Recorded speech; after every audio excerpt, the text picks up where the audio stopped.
Hello, welcome to what is going to be a series of um, teaching material about how to make PBR, physically based rendering materials. So we have gotten our tool of VFXParlor.com or texture nodes to be able to create materials, not painting because we do not support painting over models like Substance Painter, but we think we are quite capable of creating materials with our node editor. So in this, all you learn here, you can apply it for Substance Painter. There are another open source material editor which is able to do almost the same. And they are pretty similar, like in Blender. You can apply this for everything, okay? So we are going to learn with this simple material, which is a Lego. If you look at the preview, you see a spherical. You will see some deformation because the spheric projection, it degenerates at the poles. But let's take a look here. We could work with other system like a cylinder, which no, I don't like the when they have that. We only want to look at these sides. Or we could work with a cylinder, a plane, which is usually how it works. But most people like to see it in a sphere, despite the stretching at the balls. Okay, so we are going to keep this. So this is the preview, which is dockable. We can look always at the scene, or we can stay looking at different textures. We are going to start looking at different textures. How does it work? Well, let me outline everything again. One of the main points is how to be able to recreate all these patterns, okay? So I'm going to explain you how to duplicate some of these, but I'm not going to teach you everything, okay? So we have, most of the time you work with shapes. You have the rectangle or circle, which you can find here in shapes, or you just kind of look for them, or you could add new, or right click at the mouse button. So you usually get a shape, and then you want, sometimes you want to replicate this in different manners or apply filters and so on and so forth. In this case, Control C, Control B. You see what we get. We get the same. How did we get this? We define the number of tiles because it's a tile sampler. This is going to get your sample and repeat it in somehow, some way. And you can modify it randomly. In this case, what is really important is to give it a value random. I don't know, I took this material from one person who made it in the material maker. So this I just tried to replicate it because it's really simple with our editor. So what do we do later? Posterize. Maybe you don't know what posterize is. What it does is quite simple. It takes an amount of colors and simplifies it to a number of colors. In this case, you could simplify it to 2 colors, but we use up to 7. This is not true, but we do it to adjust it to the tint. What does the tint do, guys? Well, it takes the grayscale and applies a color ramp here.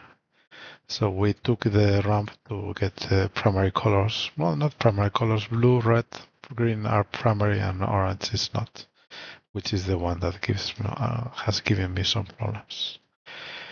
And then there are a lot of more steps. Let's do it quickly. We have, this is the most simple.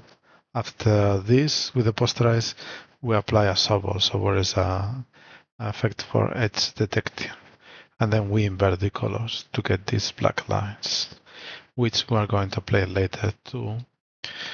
So we get a circle, we apply the radius to get it smaller, this same amount of rows and columns to get the same array. We apply a distance fill. You could use a bevel. Well, okay, distance fill is good enough. And then what did I do? So I took this, I apply a curve. I don't know why I apply. This is for another step. Okay.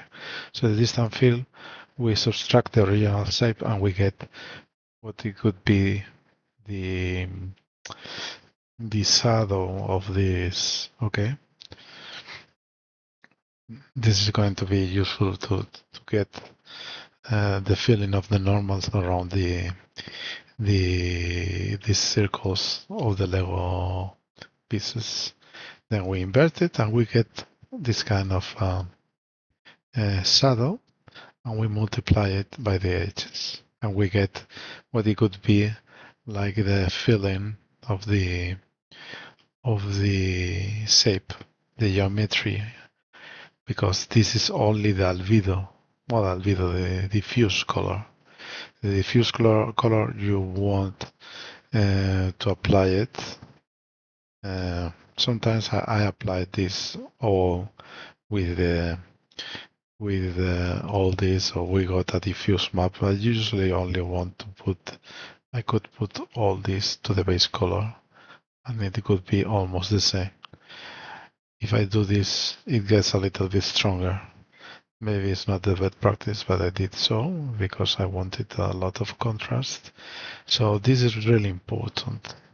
So I use a curve. Here you can see the curve to make it not so intense, and to apply it to the diffuse map to get to the albedo to get a diffuse, which is applied to the base.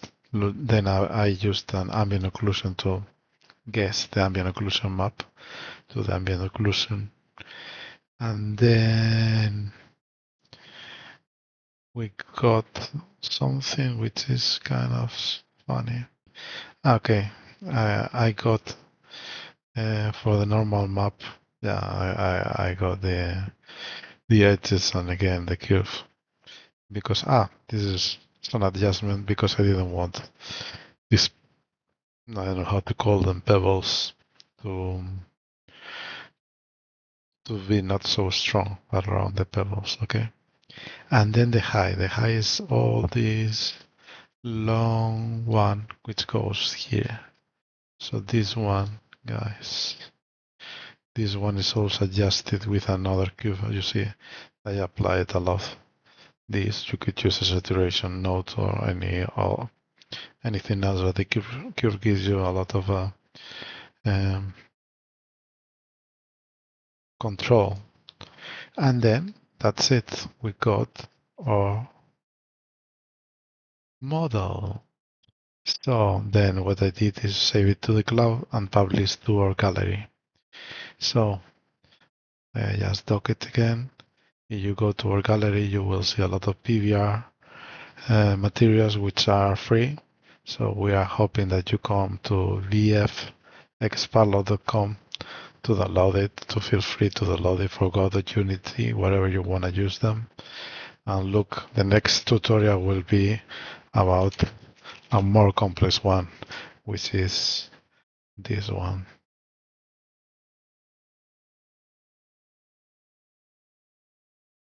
I hope you are looking forward for this, and see you soon.